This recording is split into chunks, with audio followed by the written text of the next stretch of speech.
చాలా మంది గర్ల్స్ ఇప్పటికీ కూడా ఇలా హెయిర్ ని లీవ్ చేసి లేట్ నైట్ వరకు మెలకుతూనే ఉంటారు. అయితే మీరు ఇన్సిడెంట్స్ తెలుసుకున్న తర్వాత మీరు ఎప్పుడు కూడా ఇలా చేయరు.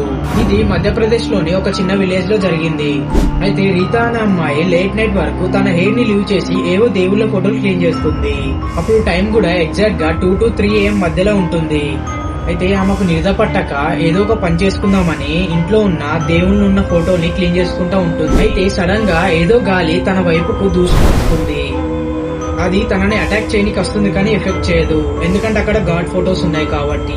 ఒకసారి మీరు కేర్ఫుల్ గా ఈ వీడియో చూడండి, మీకే అర్థమవుతుంది.